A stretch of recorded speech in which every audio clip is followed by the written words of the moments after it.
2023 paper number 2, and here we are going to discuss the CDP section first of this paper, and then we will move towards the maths and science section and other sections of the paper. ठीक है, अब शुरू करते हैं अपना PYQ series का पहला question from the paper 2.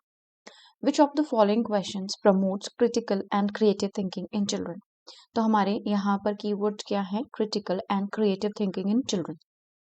अब मान लीजिए कि आपको इसके बारे में नहीं पता है ना, क्रिटिकल थिंकिंग क्या होता है, लेकिन हम तब भी अपने ऑप्शन से इसको निकाल सकते हैं. सीटेट का जो पेपर होता है that is more of a concept base, और जहाँ पे आपको ऑप्शन से डायरेक्टली आराम से पता चल जाता है. तो देखते हैं ऑप्शंस क्या हैं. Which can be the best way to save water and why? पानी बचाने का सबसे अच्छा तरीका कौन सा हो सकता है और क्यों, ये क्वेश्चन है. Where does water come from in your city? आपके शहर में पानी कहाँ से आता है? How many states and how many capitals are there in your country? आपके कंट्री में कितने स्टेट्स हैं और कितनी कैपिटल्स हैं, राजधानियां कितनी हैं और कितने राज्य हैं. What is the name of your country and it's geographical location on the map? कि आपकी कंट्री का नाम क्या है और वह मानचित्र पर जो उसकी भौगोलिक स्थिति है वो क्या है, वो आपको बताना है, उसकी लोकेशन बतानी है, जियोग्राफिकल लोकेशन. ठीक है, अब आपको देखने हैं ऑप्शंस. यहाँ पर जो क्वेश्चन पूछा है पहले वाला, which can be the best way to save water and why, यहाँ पर अगर आप जवाब देना चाहें पानी बचाने का सबसे अच्छा तरीका कौन सा है और क्यों है, तो आपको ये आंसर एक्सप्लेन करना पड़ेगा. ठीक है, यहाँ पर रट कर आंसर नहीं दे सकते, आपको एक्सप्लेन करना पड़ेगा डिटेल में. Where does water come from in your country? तो पानी कहाँ से आता है आपकी सिटी के अंदर, सॉरी सिटी. तो आप बता सकते हैं कि पानी यहाँ से आता है, इस रिवर से आता है, या जैसे भी. तो आपका 1 वर्ड या 2 वर्ड्स का आपका आंसर हो जाएगा, है ना. ये तो रटा रटा आंसर हो सकता है. How many states? कितने स्टेट्स हैं, कितने राज्य हैं, और राजधानियां कितनी हैं? ये भी बहुत सीधा सा आंसर है कि इतने स्टेट्स हैं और इतनी राजधानियां हैं.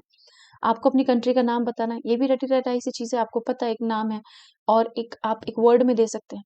अगर आप देखें तो ये वाले ऑप्शंस हैं 2, 3 एंड 4, इनके सेम ही आंसर आ रहे हैं. That is close ended questions हैं ये, और आप इसमें सिर्फ सिलेक्टेड आंसर ही दे सकते हैं.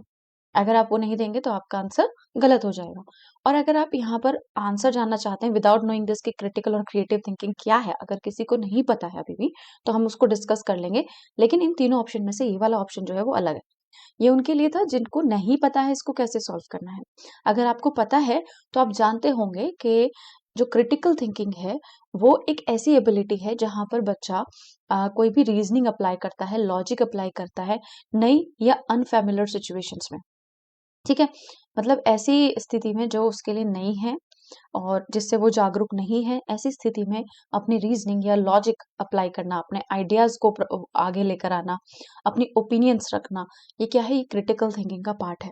ठीक है, it refers to the process of judging और analysing facts, events and others. कि जब आप कोई फैक्ट है, कोई भी चीज है, उसको जज करते हैं, उसके फैक्ट्स को एनालाइज करते हैं, उस इवेंट्स के बारे में डिस्कस करते हैं, या उस पर्टिकुलर व्हाट वी से किसी एक सिचुएशन को डिस्कस करते हैं और आप एनालाइज करते हैं कि ये क्यों हो रहा है ना. तो that why is always the critical thinking, कि ऐसा क्यों हुआ, है ना. अगर ये पॉपअप आया तो ये क्यों आया, अगर मैंने इसको लिखा तो ये क्यों लिखा, है ना. दैट थिंग जो आप सोचते हैं, जो आप आइडियाज लगाते हैं अलग अलग तथ्यों के बारे में, घटनाओं के बारे में, या किसी भी चीज का आप आकलन करते हैं, that is your critical thinking. Critical thinking in children can be promoted by asking questions in which children start divergent thinking and try to find different answers and assess positive and negative aspects. Critical thinking जो है बच्चों के अंदर, वो कैसे promote की जा सकती है?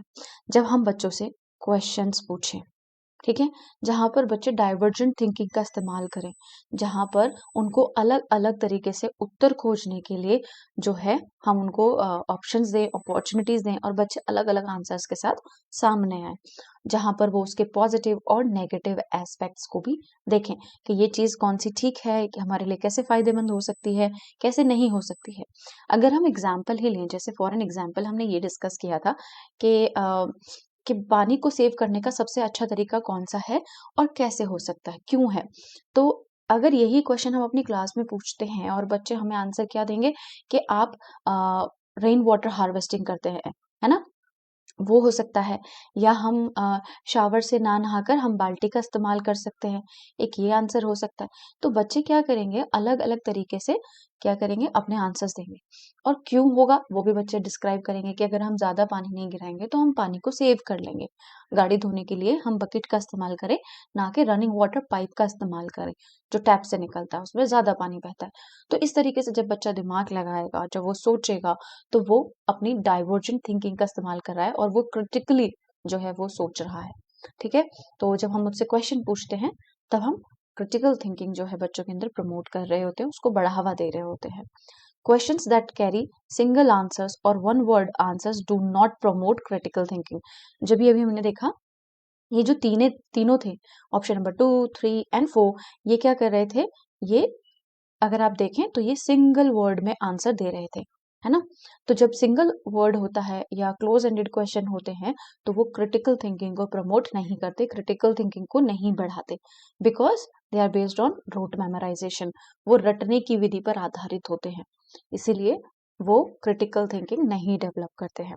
सो I hope that this is clear. बढ़ते हैं हम नेक्स्ट क्वेश्चन की तरफ, which is also from critical thinking. What is the role of evidence? Evidence यानी कि साक्ष्य, सबूत, उसका क्रिटिकल थिंकिंग में क्या रोल है? Evidence should be evaluated in logical and systematic way.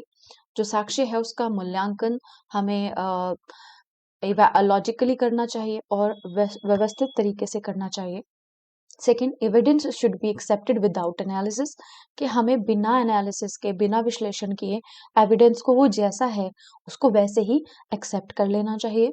Evidence is irrelevant in critical thinking या to critical thinking, कि जो साक्ष्य है वो हमारे क्रिटिकल थिंकिंग के लिए बिल्कुल भी रिलेवेंट नहीं है, उसका कोई संदर्भ नहीं है, एक दूसरे से कोई रिलेशन नहीं है।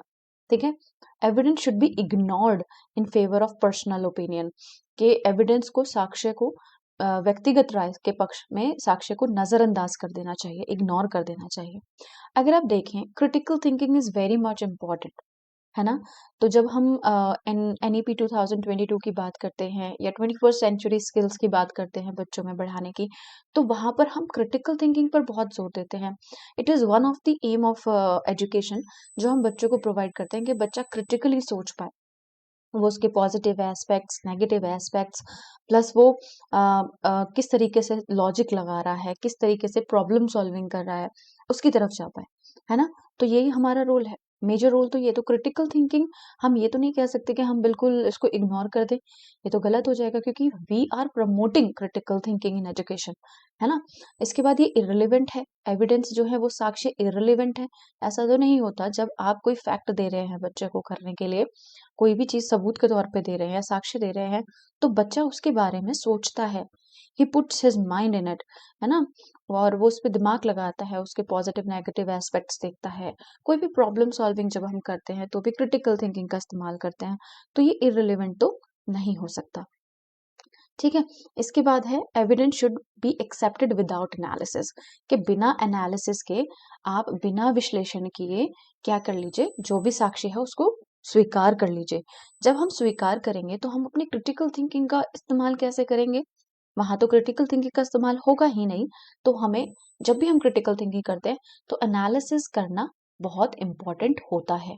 ठीक है, तो हम बिना एनालिसिस किए कोई भी एविडेंस को क्रिटिकल थिंकिंग में इस्तेमाल नहीं कर सकते। बट हाँ, हम क्रिटिकल थिंकिंग एविडेंस को जो है क्रिटिकल थिंकिंग में इवेल्युएट करेंगे लॉजिकल और सिस्टमेटिक वे से। तो यही तो होती है क्रिटिकल थिंकिंग, जब हम सिस्टमेटिकली, लॉजिकली किसी प्रॉब्लम सॉल्विंग को करते हैं या किसी एक राय पर पहुंचते हैं या डाइवर्जेंट थिंकिंग करते हैं, we always go logically and systematically. So this is the right answer, option number 1। Next question. Okay, so what is evidence? साक्ष्य क्या होता है? साक्ष्य जो है वो एक क्रिटिकल थिंकिंग की नींव है, इट इज द फाउंडेशन। ठीक है, it is the information that we use to support our believes and conclusion.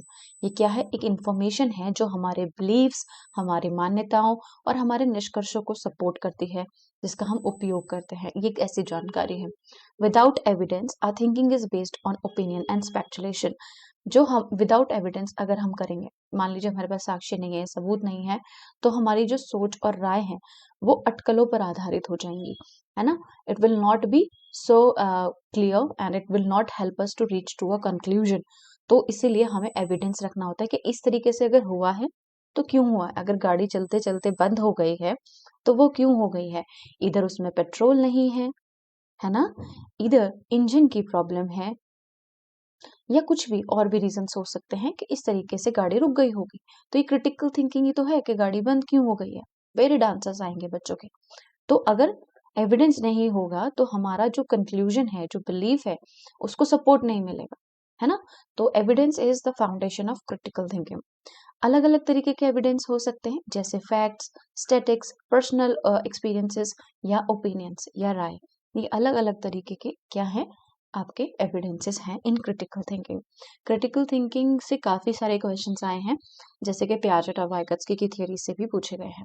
तो critical thinking is one of the important topic for CTET. Next question, what does inclusive education entail? समावेशी शिक्षा का तात्पर्य क्या है? Standard curriculum for all learners, के सभी के लिए एक स्टैंडर्ड करिकुलम हो। सबसे पहली बात, समावेशी शिक्षा क्या है? It is basically main stream education, जहाँ पर हम बच्चों को, हर तरीके के बच्चों को एक साथ पढ़ने के लिए अपॉर्चुनिटीज देते हैं। ठीक है, बाकी और आगे डिस्कस करेंगे। ऑप्शंस देखते हैं। स्टैंडर्ड करिकुलम, सभी बच्चों के लिए एक समान, एक मानक पाठ्यक्रम हो। और segregation and categorisation of students on the basis of their abilities, कि हम बच्चों को उनकी काबिलियत के हिसाब से, उनकी क्षमताओं के हिसाब से अलग अलग कर दें, वर्गीकरण कर दें उनका। और उनको, जैसे मान लीजिए कुछ स्लो लर्नर्स हैं, हम उनका एक ग्रुप बना दें, और कुछ गिफ्टेड लर्नर्स हैं उनका एक ग्रुप बना दें, और इनको अलग अलग कक्षाओं में पढ़ने के लिए भेजें। That is inclusive education. क्या ऐसा है? थर्ड ऑप्शन है, provide provisioning of only vocational education to learners with special needs, कि हम वोकेशनल एजुकेशन सिर्फ स्पेशल नीड्स के बच्चों के लिए रखें, है ना। सिर्फ वोकेशनल सब्जेक्ट्स जो होंगे वो स्पेशल नीड्स वाले बच्चों के लिए रखे जाएंगे। Flexibility in the curriculum as a result of recognisation of individual differences, कि हम बच्चे में अगर इंडिविजुअल डिफरेंसेस हैं, अलग अलग भिन्नताएं हैं, व्यक्तिगत भिन्नताएं हैं, उनकी पहचान करके अपने करिकुलम को हम क्या बने, फ्लेक्सिबल बनाए। तो क्या ये ऑप्शन सही है? तो यहाँ पर अगर आप इंक्लूसिव एजुकेशन की बात करते हैं, तो inclusive education means including all, everyone should be in the same circle. ठीक है, जैसे हम इंक्लूसिव एजुकेशन की बात करते हैं, तो स्कूल्स में क्या होता है, हमारे मेन स्ट्रीम स्कूल्स में सभी बच्चे एक साथ पढ़ते हैं, चाहे वो किसी कास्ट से आता हो, किसी सेक्स से आता हो, कोई क्रीड हो, कुछ भी हो, है ना, कोई डिसेबिलिटी हो, कोई स्पेशल नीड हो, कोई मार्जिनलाइज बच्चा हो, कोई कहीं से भी आता हो, they all study under one roof, है ना। वो बात अलग है, कोएड है कि गर्ल्स स्कूल है कि बॉयज स्कूल है, that is a different case. But inclusive education का मतलब है सभी के लिए एक समान शिक्षा। एक समान शिक्षा का मतलब ये नहीं है कि स्टैंडर्डाइज करिकुलम कर देंगे हम। स्टैंडर्डाइज करिकुलम वो होता है जिसमें हर चीज क्या होती है, फिक्स्ड होती है ना, हर एक चीज फिक्स्ड है। अगर कोई भी स्पेशल नीड वाला बच्चा है तो वो उसमें फिक्स ही नहीं हो पाएगा, तो वो तो पीछे रह जाएगा, that will be left out. तो standard curriculum will not be the option for inclusive education. अगर हम सेग्रीगेशन और कैटेगराइजेशन ही करेंगे तो हमारे बच्चे एक साथ कैसे पढ़ पाएंगे, यहाँ तो अलग ही हो गए, है ना। तो ये भी हमारा सही ऑप्शन नहीं होगा। अगर हम सिर्फ वोकेशनल एजुकेशन को स्पेशल नीड्स बच्चों के लिए ही रखें, तो बाकी के बच्चे जो हैं उसका जो वोकेशनल एजुकेशन है उसका पार्ट नहीं बन पाएंगे, जिससे कि हमारी जो स्किल बेस्ड एजुकेशन है वो डाउन हो जाएगी, है ना। तो हम सिर्फ स्पेशल नीड्स के बच्चों के लिए ही सीमित क्यों रखेंगे, नहीं ना, that will not B inclusive education, सब एक साथ उसमें नहीं आएंगे। तो ये तो सिर्फ स्पेशल बच्चों के लिए हो गया। अगर हम अपने करिकुलम में फ्लेक्सिबिलिटी रखेंगे, जहाँ पर बच्चे एक साथ पढ़ सकें, एक साथ चीजों को एनालाइज कर सकें और एक दूसरे से सीख सकें, है ना, जिस हिसाब से बच्चा है, जैसी उसकी नीड है, उस हिसाब से हम उसके करिकुलम को अडेप्ट करें, वो फ्लेक्सिबिलिटी हमारे करिकुलम में हो, तो वही इंक्लूसिव एजुकेशन की जो नीड है उसको फुलफिल करेगा। यानी कि हर एक बच्चा आपकी क्लासरूम में पढ़ पाए। उसके वेरियस मीन्स हो सकते हैं, जैसे कि फॉर एन एग्जाम्पल एक यूडीएल प्रिंसिपल होता है। UDL means universal design of learning. यहाँ पर बच्चा क्या करता है, हम बच्चे को अलग अलग means of representation, engagement and assessment के ऑप्शंस देते हैं, जहाँ पर हम बच्चे को अलग अलग तरीके से जो उसकी नीड है उसके आधार पर हम बच्चे को सिखाते हैं। Few children they are good कि जब वो सुनकर पढ़ते हैं तो उन्हें ज्यादा टाइम तक याद रहता है, उनकी मेमोरी अच्छी होती है ना। कुछ बच्चे कर कर सीखते हैं, दे लर्न बाय डूइंग। तो जब आप करके सीखते हैं, when you do and then you learn, तो वो तो हर किसी के लिए हेल्पफुल होगा। जब आप प्रैक्टिकली ज्यादा करेंगे तो आप ज्यादा अच्छा से याद रखेंगे उसको।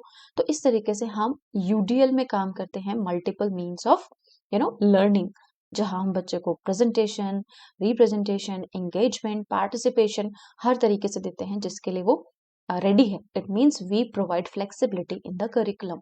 सो this is a right answer कि हम अपने करिकुलम में बच्चे के इंडिविजुअल नीड्स को या इंडिविजुअल डिफरेंसेस को हम उसकी पहचान करें और उसी के आधार पर हम अपने पाठ्यक्रम में फ्लेक्सिबिलिटी लेकर आए। This is inclusive education. Next question is assertion and reason. I guess assertion और रीजन के बहुत सारे क्वेश्चन सब सीटेट में पूछे जा रहे हैं, जहां पर they have asked at least 3 to 4 questions from this type of pattern, है ना। तो आपको इससे गो थ्रू होना है। Read the following statements and choose the correct option. Assertion क्या है, एक दावा क्या है। Jean Piaget and Lev Vygotsky differ in their perspective on the influence of language on cognitive development in children. अगर आप लीव वाइगॉट्स्की और जीन पियाजेट की बात देखते हैं, तो जीन पियाजेट ने भी कॉग्निटिव डेवलपमेंट पर बढ़ावे को लेकर बात करी है और लीव वाइगॉट्स्की ने भी इसी तथ्य पर अपनी थ्योरी दी है। लेकिन इनमें से कोई एक है जिसने भाषा के जो प्रभाव है उस पर ज्यादा जोर दिया है, ठीक है। That is Lev Vygotsky basically. Reason क्या है, in discovery learning teacher provide opportunities and student derive information for themselves. Discovery learning के बारे में भी लीव वाइगॉट्स्की ने बात करी है और वो ये कहते हैं कि जब हम बच्चे को अपॉर्चुनिटीज प्रोवाइड करते हैं तो स्टूडेंट्स अपने आप क्या करते हैं, इंफॉर्मेशन को जो है उस अपॉर्चुनिटी के थ्रू निकाल लेते हैं, ठीक है। तो अब देखते हैं हमारे दोनों ये जो हैं वो सही है या नहीं है। ऑप्शन क्या कहता है कि ए तो ठीक है पर आर ठीक नहीं है। मेरे ख्याल से तो ये बात बिल्कुल सही है कि डिस्कवरी लर्निंग जो होती है, जब बच्चा खोज करता है तो उसको हम अपॉर्चुनिटीज देते हैं कि वो वहां से कुछ ऐसी इंफॉर्मेशन प्राप्त करे जो हम उसे थियोरेटिकल नहीं पढ़ा रहे हैं।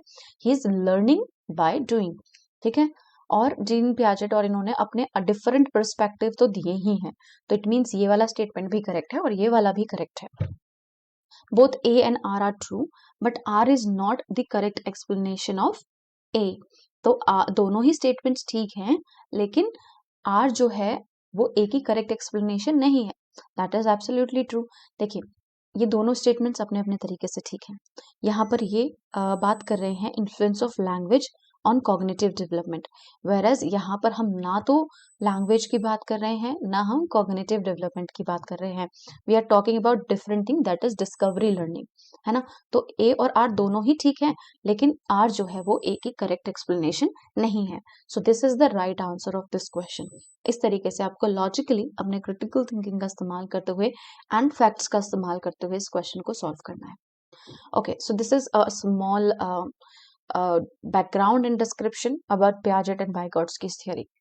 देखिए, इन्होंने अपनी थ्योरी के अंदर सोशियो कल्चरल कॉन्टेक्स्ट की बात करी है, कंस्ट्रक्टिविज्म की बात करी है, स्टेजेस दी हैं और यहाँ पर लर्निंग डेवलपमेंट और लर्निंग के जो की प्रोसेसेस हैं उनके बारे में बताया है, भाषा के रोल के बारे में बताया है और इसकी टीचिंग इम्प्लीकेशन हमें दोनों से ही मिलती हैं कि हम अपने क्लासरूम में दोनों की थ्योरीज को कैसे इस्तेमाल कर सकते हैं। सोशियो कल्चरल कॉन्टेक्स्ट में पियाजेट कहते हैं कि सोशल कल्चर जो सोसाइटी है उसका कम प्रभाव पड़ता है, वेरएज वाइगॉट्स्की कहते हैं कि हमारी सोसाइटी हमारे डेवलपमेंट में बहुत ज्यादा हद तक रोल प्ले करती है। कंस्ट्रक्टिविज्म होता है जब बच्चा खुद की लर्निंग को खुद कंस्ट्रक्ट करता है, जब हम उसे अपॉर्चुनिटीज देते हैं सीखने की। तो वो कहते हैं यहाँ पर कॉग्निटिव कंस्ट्रक्टिविस्ट होती हैं, मतलब कि बच्चा जो है वो विद एज विद टाइम अपनी जो संज्ञानात्मक विकास है उसको डेवलप करता है।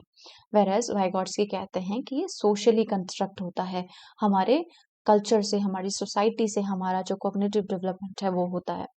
स्टेजेस, इन्होंने बहुत एम्फेसाइज किया है स्टेजेस पर कि पहले सेंसरी मोटर स्टेज होती है, then they move forward to the formal stage, formal operational stage.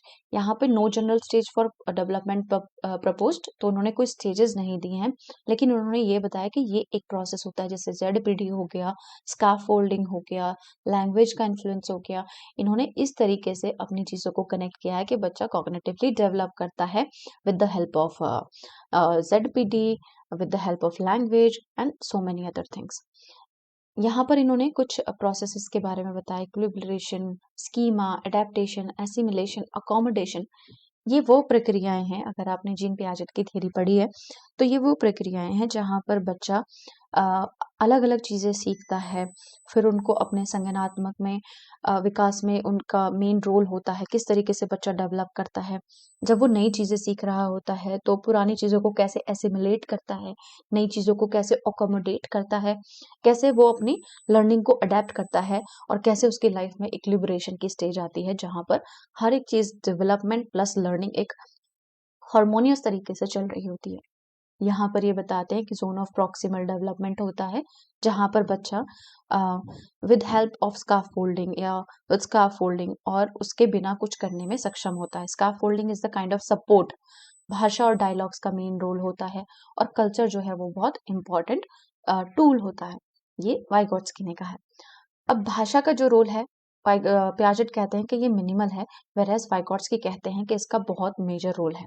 Language provides label for children's experience, this is egocentric speech. कि भाषा जो है वो बच्चे के एक्सपीरियंस को बताने का एक लेवल है सिर्फ, है ना।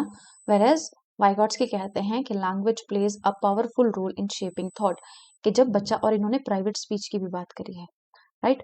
तो इन्होंने प्राइवेट स्पीच की बात करी है, और हम यहाँ पर देख रहे हैं कि पियाजेट कहते हैं ईगोसेंट्रिक स्पीच। तो जब बच्चा अपने अपने स्टेजेस में होता है, अपने डेवलपमेंट में होता है, तो वाइगोट्स्की कहते हैं कि लैंग्वेज जो है वो बहुत पावरफुल रोल प्ले करता है, जिससे कि बच्चे के थॉट्स जो हैं वो शेप होते हैं। वेरएज पियाजेट कहते हैं कि ये सिर्फ एक इगोसेंट्रिक स्पीच है जहां पर बच्चा अपने एक्सपीरियंस को बताता है, तो भाषा सिर्फ एक लेबल का काम करता है। इन दोनों के थॉट प्रोसेसेस हैं। टीचिंग इम्प्लीकेशन क्या है? Support children to explore their world and discover knowledge, कि हमको बच्चे को सपोर्ट करना चाहिए कि वो अपने वर्ल्ड को एक्सप्लोर करे और नॉलेज को डिस्कवर करे। Establish opportunities for children to learn with the teacher and more skilled peers, कि हमें ऐसी अपॉर्चुनिटीज बच्चे को देनी चाहिए जहां पर बच्चा अपने टीचर से या अपने मोर स्किल्ड पीयर से सीखे, यानी कि MK जो होता है, यानी कि मोर नॉलेजेबल अदर। ठीक है, so this is about the difference in Piaget and Vygotsky's theory. I hope that this is clear to you, और आगे से कोई कंफ्यूजन इसमें नहीं होगा। बढ़ते हैं नेक्स्ट क्वेश्चन की तरफ। Which of the following set correctly mention the characteristics on which students who are gifted typically differ from other students in the class? Which of the following set correctly mentions, ठीक है, students who are gifted typically differ from other students in the class। हमें gifted बच्चों के बारे में यहाँ पर अपने ऑप्शन जो है उनको एनालाइज करना है। ठीक है, बच्चों में जो गिफ्टेड बच्चे होते हैं उनकी एडवांस डेप्थ ऑफ अंडरस्टैंडिंग होती है, दैट इज करेक्ट। समझ की उन्नत गहराई होती है उनमें। फास्ट पेस ऑफ लर्निंग होती है, सीखने में तेज गति होती है, बिल्कुल करेक्ट है। Higher dependence on others for understanding, क्या वो सीखने के लिए दूसरों पर निर्भर होते हैं? Not exactly, they are very fast and they have advanced depth of understanding. Rapid physical development होता है, ये इसका कोई साक्ष्य नहीं है कि हम उनको कहें कि वो लर्निंग में अच्छे हैं तो उनका डेवलपमेंट भी बहुत रैपिड है, तो this is not the right option. तो जहाँ पे जो सही ऑप्शंस बैठ रहे हैं वो A और B बैठ रहे हैं, एंड हमें देखना है कि वो कौन से ऑप्शन में है। So this is option number 4, option number A and B। So this is the 5, these are the 5 questions जो हमने इस पेपर से किए हैं, and I hope that you learn something. और अभी आपको यहाँ से क्या करना है, दैट हमने छोटे से पार्ट में 5 क्वेश्चंस किए हैं। अब इन 5 क्वेश्चंस के जो कॉन्सेप्ट्स थे, फॉर एन एग्जाम्पल लाइक हमने क्रिटिकल थिंकिंग की बात करी है ना, हमने पियाजेट और वाइगोट्स्की की थियरी की बात करी है ना, और हमने इंक्लूसिव एजुकेशन की बात करी है, और हमने what we said gifted learners की बात करी है। आप इन टॉपिक्स को क्या कर लें, आप इन टॉपिक्स को जाकर रीड करें एंड रिवाइज देम, क्योंकि ये जो टॉपिक्स हैं ये एक्चुअली हॉट टॉपिक्स हैं ऑफ द सीटेड। सीटेड हमेशा इनसे क्वेश्चंस पूछ रहा है एंड पूछता आया है। तो आप इन क्वेश्चंस को फटाफट से रिवाइज कीजिए and I will see you in the next video. Thank you so much for watching and keep your connections with the learning window. Thank you so much.